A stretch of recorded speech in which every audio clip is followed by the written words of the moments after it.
ख्याल से बताना, जितनी सौभाग्यवती माताएं होती हैं ये संक्रांति पर भी 13 चीजें दान करती हैं, 14 चीजें दान करती हैं। बीच में कोई 16 सोमवार का उद्यापन करेंगी तो भी सुहाग की सामग्री देंगी, उद्यापन करेंगी तो भी सुहाग की सामग्री देंगी, कोई कार्य करेंगी तो भी सौभाग्य की सामग्री देंगी। सौभाग्य की सामग्री का दान क्यों किया जाए? सौभाग्य सूचक वस्तुओं का दान क्यों किया जाए? सौभाग्य की वस्तुएं क्यों प्रदान करी जाती है, क्यों दी जाती है? उसका कारण क्या है?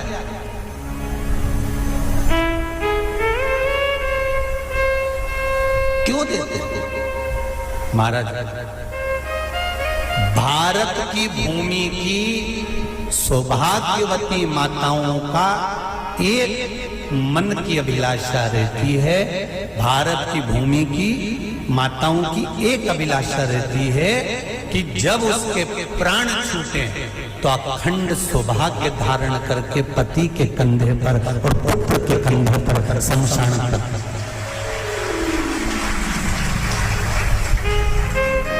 ये भारत की भूमि की माताओं की सोच है, उनके मन का संकल्प, उनके मन का भाव।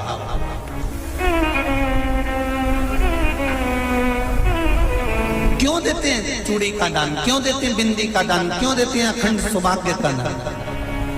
किस महाराज?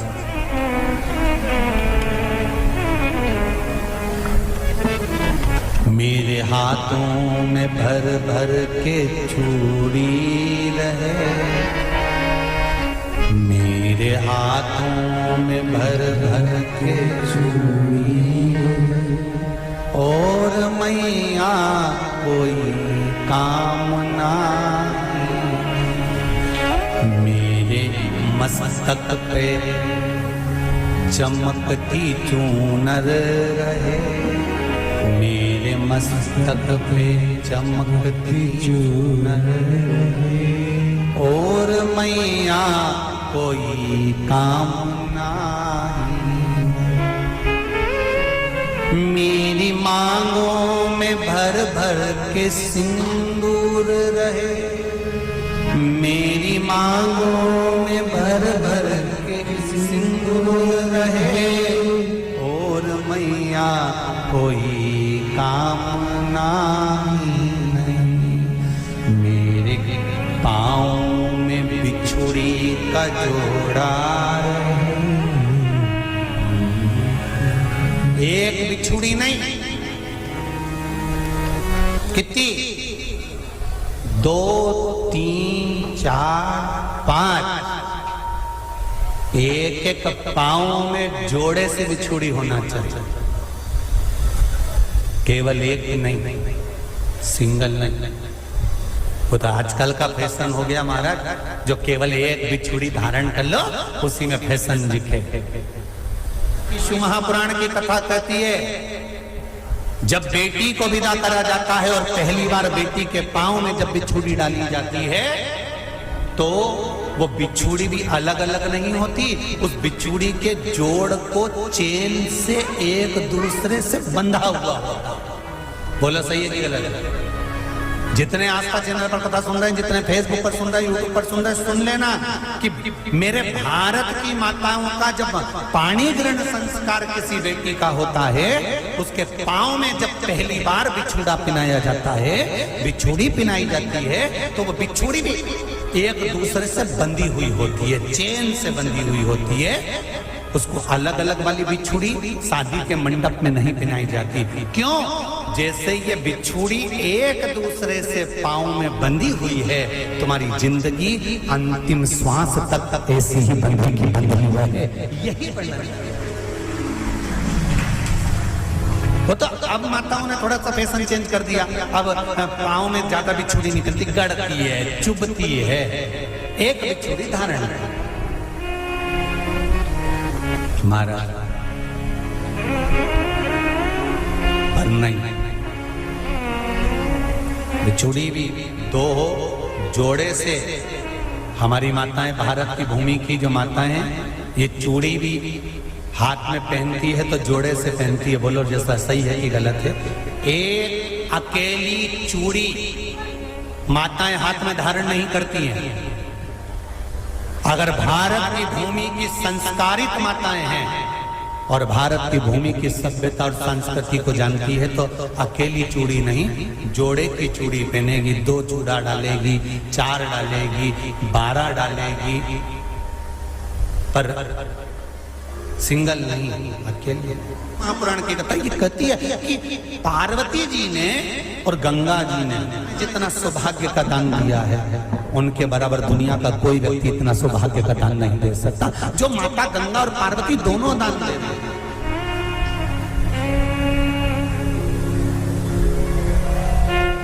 प्रतिदिन दे रहे थे।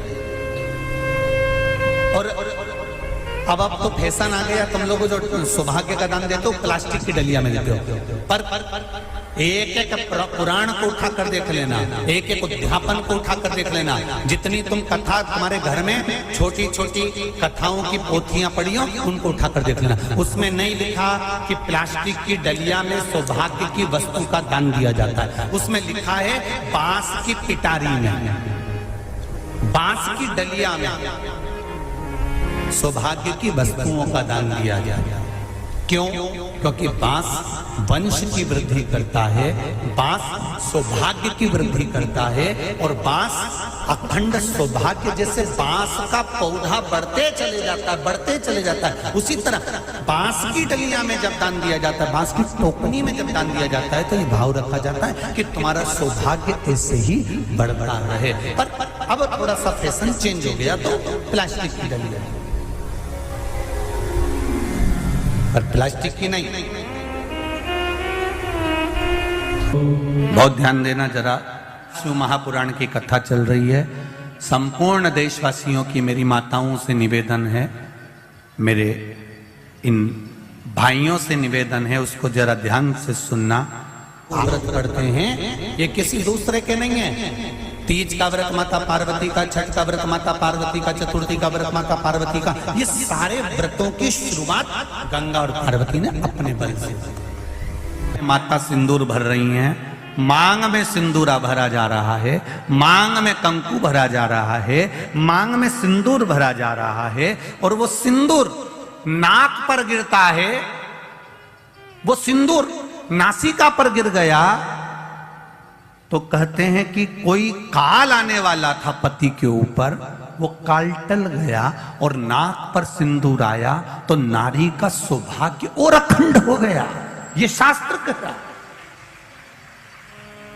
और सिंदूर भरते समय वही सिंदूर अगर भूमि पर गिर गया तो, अब देखिए जरा, देवी भागवत को उठाकर पढ़िएगा, वो सिंदूर जो मांग में भरा जा रहा है और नाक पर गिर गया तो शुभ होगा, पति की उम्र बढ़ाएगा, घर में बच्चों का विवाह होने वाला होगा, कोई अच्छी सूचना आने वाली होगी। मांग में भरने वाला सिंदूर नाक पर आकर गिरता है तो कोई सूचना अच्छी मिलने वाली होती है, कोई बंधन कटने वाला होता है, कुछ अच्छा हमारे परिवार में होने वाला होता है, पति की उम्र बढ़ने वाली होती है, कोई रोग आने वाला था वो कट रहा होता है। और वही सिंदूर अगर भूमि पर मांग में भरते समय गिर जाता है तो समझ लो कि कुछ ना कुछ ऐसा काम होने वाला है कि मेरी आंख में आंसू आएंगे, वो निश्चित है, वो निश्चित है। चाहे वो किसी प्रॉपर्टी के चक्कर में हो, परिवार के चक्कर में हो, नातों के चक्कर में हो, पुत्रों के चक्कर में हो, बेटियों के चक्कर में हो, पति के चक्कर में हो, रिश्तेदारों के चक्कर में हो, कुटुंब मायका ससुराल के चक्कर में हो, पर निश्चित है कि नेत्र में जल जरूर आएगा, ये निश्चित था। क्योंकि भूमि पर वो सिंदूर अगर नाक पर गिरा है तो शुभ है, पर वही सिंदूर अगर भूमि पर गिरा है तो वो अशुभ है। आप किसी देवी मंदिर में दर्शन करने के लिए गए,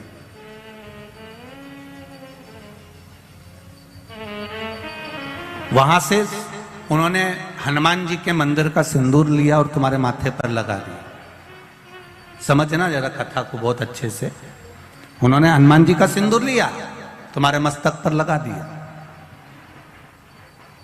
अब मस्तक पर आपने अगर सिंदूर लगाया है और हनुमान जी महाराज का या देवी जी का या भगवान का सिंदूर आपके मस्तक पर लग गया है तो वो सिंदूर कम से कम शास्त्र कहता है 2.5 घंटे तक आपके मस्तक पर रहना चाहिए। कितने घंटे तक रहना चाहिए? जम के बोलो जरा। 2.5 घंटे तक रहना चाहिए। कारण क्या है?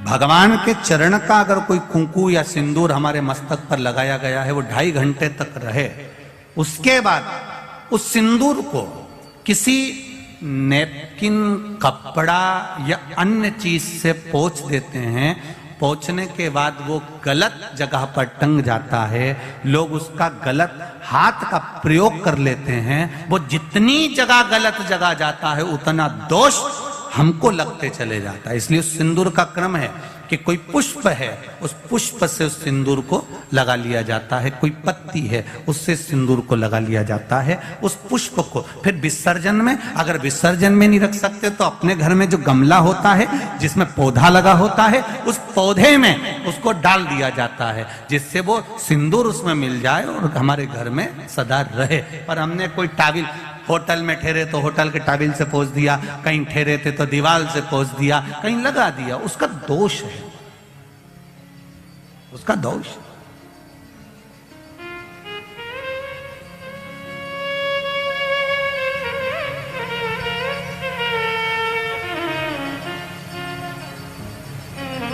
कितना सुंदर बात कहा गया है। नारी मस्तक पर मांग में सिंदूर भर रही है, नाक पर गिरा शुभ है, जमीन पर गिरा शुभ है। जमीन पर गिरा वो शुभ है, पर मांग का सिंदूर नाक पर आया। इसलिए आज भी बिहार में, जो लोग राजस्थान में, बिहार में, मारवाड़ में इधर उधर अगर आप लोग जाते होंगे तो जब कई बार आपने देखा होगा, आप जाइए जरा कहीं योग लगे तो दादी रानी सती के मंदिर पर जाइए, या आप कहीं झुंझुन जाइए, कहीं आप बिहार साइड, उत्तर प्रदेश साइड में जाएंगे तो माताएं जब मांग भरती है, जब वो छठ की पूजन करती है, कोई बड़ी पूजन करती है, तो सिंदूर थोड़ा सा नाक पर लगाकर सिर तक लेकर जाती है। चाहे बंगाल साइड में चले जाओ, चाहे आप यूपी में, चाहे बिहार में चले जाओ, नासिका पर सिंदूर का भाव आ जाए। क्या चाहती हो? आज आपके मस्तक पर सिंदूरा देखा है, मांग भरी देखी है। ये मांग का जो नियम है, ये यहां से लेकर यहां तक भरने का है, ये कहां से प्रकट हुआ है? इसकी प्रागट्यता केवल मांग में ही क्यों सिंदूरा भरा जाता है उसकी। और मांग भी सीधी भी होती है, किसी की आड़ी टेढ़ी भी होती है, अर्थात उसमें कहीं ना कहीं बल थोड़ा सा रह ही जाता है। ये नाग लक्ष्मी ने जो मांगा था माता लक्ष्मी से कि मेरी मांग का जो सिंदूर है ये अमर हो, उसका भाव प्रकट कर। लक्ष्मी जी बोली अमर करने का तो केवल एक ही तरीका है कि तुम्हारे पति को विरक्ति उत्पन्न होना चाहिए। क्या उत्पन्न होना चाहिए? विरक्ति। अब पत्नी कहे अभी तो विवाह हुआ और क्यों विरक्ति उत्पन्न कर दो? विरक्ति उत्पन्न करना है। हां, कैसी विरक्ति? आप में से मोह हटे, परिवार में से मोह हटे। और जब परिवार में से, आप में से मोह हटेगा, आप में से, परिवार में से मोह हटेगा, जब मोह हट जाएगा तो तुम्हारा पति नारायण की सेवा में लग जाएगा। नारायण की सेवा में लग गया, जो भगवान की सेवा में लग गया वो अमर हो गया। भले आप देखना, फिर वही वाली बात आ गई, एक होता है व्यक्ति, एक होता है व्यक्तित्ववान। दो होते। कौन कौन होते? एक व्यक्ति, एक व्यक्तित्ववान। एक व्यक्ति होता है और एक व्यक्तित्ववान होता है। व्यक्ति मरता है, उसको कोई याद नहीं करता, 13 दिन के बाद सब भूल जाता है। पर व्यक्तित्ववान जब मरता है उसको सब याद करते हैं कि व्यक्तित्ववान व्यक्ति मर गया। भजन करने वाला, नाम जाप करने वाला, नाम स्मरण करने वाला, नाम कीर्तन करने वाला, भगवत भक्ति में डूबने वाला, ये मर गया। तो भगवान की भक्ति में जो डूब गया वो अमर ही तो हो गया।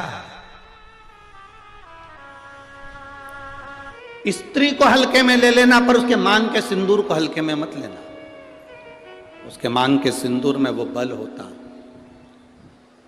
महाराज, जब स्त्री हाथ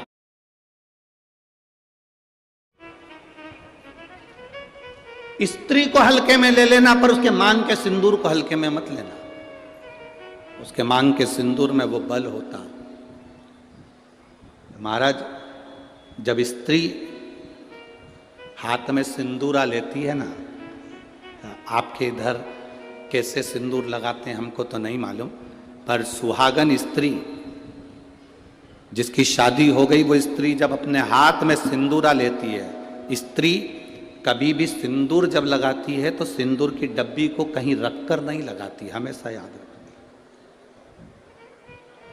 जिस नारी सिंदूरे को नीचे रख दिया या सिंदूरे को अलमारी पर रख दिया या सिंदूरे को टेबल पर रख दिया और उसमें से लेके सिंदूर लगा रही है, तो वो नारी, हाँ एक जगह पर सिंदूरा रखा जा सकता है, जब आप सुहागल कर रहे हो, कोई पूजन कर रहे हो, तो आप देवी जी को, गणेश जी को जो सिंदूर चढ़ा रहे हो वो चढ़ा हुआ जमीन पर भी रखा हुआ मांग में धर सकते हो।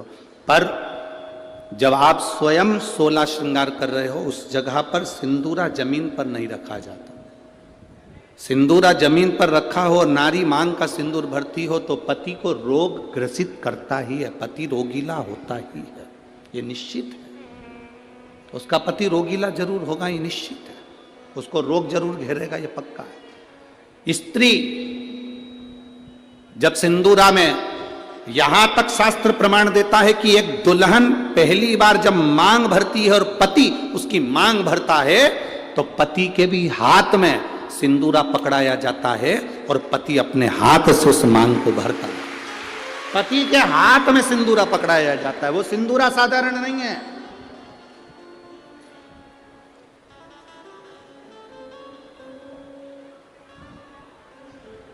आप में से कोई ऐसी आलसन हो सकती हैं, कोई ना कोई ऐसे आलसी हो सकते हैं कि ड्रॉज खोली, उसमें रखा था, उसी में से निकाल के और भर ली और उसी में रख दिया। ऐसी कहीं कहीं की मिस इंडिया हो सकती है, ऐसी कहीं कहीं की। पर मेरा विश्वास कहता है, भिंड जिले की तो नहीं कह सकता कि ऐसी होगी। भिंड जिले की जितनी होंगी हाथ में सिंदूरा लेकर सिर पर मांग भरने वाली ही होगी। सिंदूरा हाथ में लेकर, तो स्त्री को हल्के में ले लो पर उसके सिंदूर को हल्के में नहीं ले सकते। सिंदूर में वो बल होता।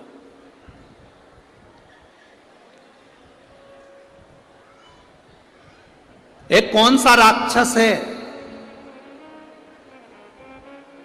जिसका संहार, वो कौन सा राक्षस है जिसका संहार एक स्त्री ने मांग के सिंदूर से अपने दूसरे प्रतिबिंब को प्रकट कर कर मारा था? वो कौन सा राक्षस है? ऐसा कौन सा राक्षस जिसको वर था कि वो स्त्री के हाथ से मरेगा और स्त्री अपने मांग के सिंदूर से, उस सिंदूर से अपनी परछाया प्रकट कर लेती है और परछाया से मारती है? वो एक ही राक्षस था, मुल्कासुर। कौन सा राक्षस? मुल्कासुर। उसको माता जानकी जी ने मारा था, लंका में जाकर मारा था, लंका के दरवाजे पर। कौन था मुल्कासुर? कुंभकर्ण की पत्नी का पुत्र, कुंभकर्ण का बेटा। कुंभकर्ण की जो पत्नियां थी उसमें से एक करकटी थी जिसका पुत्र भीम था। उस भीम को शिवजी ने मारा था तो वो भीमा शंकर बन गया था। और कुंभकर्ण का एक बेटा था मुल्कासुर, जो जन्म लेने के बाद मूल में हुआ था तो उसको भिगवा दिया गया था, जिसको सीता जी ने मारा था, माता जानकी जी ने मारा था। मांग के सिंदूर में कितना बल होता है।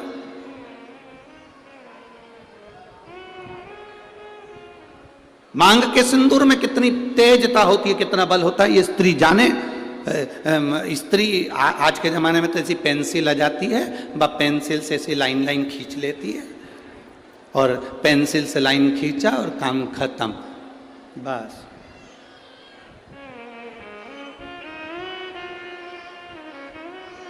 नहीं नहीं भाई,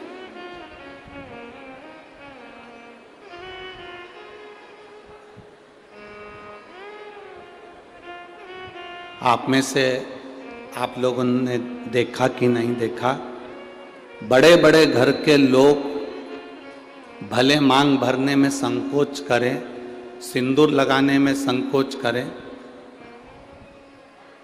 पर तुम्हारे यहाँ पर कोई काम करने वाली आई हो ना, तुम्हारे यहाँ कोई बर्तन मांजने वाली आई हो, वजन ढोने वाली, ईंट रखने वाली, फावड़ा गेती रखने वाली, रेत भरने वाली, वो काम करने वाली स्त्री को देखना। एक पैसे वाले के यहाँ की नारी भले मांग भरने में संकोच कर सकती है, पर एक गरीब स्त्री कभी मांग भरने में संकोच नहीं करती, वो मांग भर कर चलती है।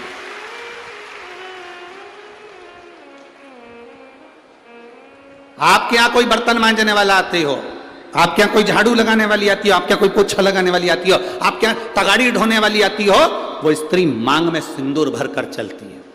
बोलो री जी आप लोगों ने देखा है कि नहीं देखा? ईमानदारी से बोलना हो। कथा ऐसे नहीं चलती कि महाराज ने बोल दिया और तुमने स्वीकार कर लिया। तुम तो दिल से बोलो कि तुमने देखा कि नहीं देखा। वजन ढोने वाली मांग में सिंदूर भर लेगी और मांग में सिंदूर भरकर वजन ढोलेगी। किसी उस स्त्री से पूछना कि मांग में तो सिंदूर भर लेती है, भले तू कैसी भी दिखे पर तेरी मांग खाली नहीं रहती है, उसका कारण क्या है? तो वो स्त्री कहती है कि मैं कितना भी बोझा ढोलूं, मेरा पति मेरे साथ में वजन ढोने में साथ रहता। मांग के सिंदूर में वो बल होता है महाराज। वो सिंदूर जो सीता जी अपनी मांग में भर रही, वो सिंदूर आज तक ददरुआ धाम सरकार श्री हनुमान जी महाराज के तन पर तुम्हें लगा हुआ दिखता है। उस सिंदूर में कितना बल होगा, उस सिंदूर में कितना आनंद होगा, वो सिंदूर क्या साधारण होगा?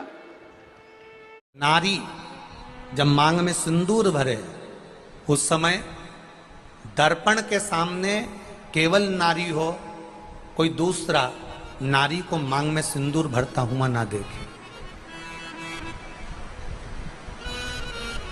जब नारी गले में मंगलसूत्र धारण कर रही हो या 16 श्रृंगार जब नारी धारण कर रही हो, उस समय पर कोई ना देखे।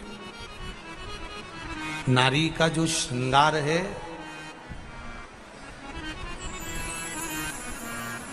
एक विवाह के समय पर और एक मृत्यु के समय पर।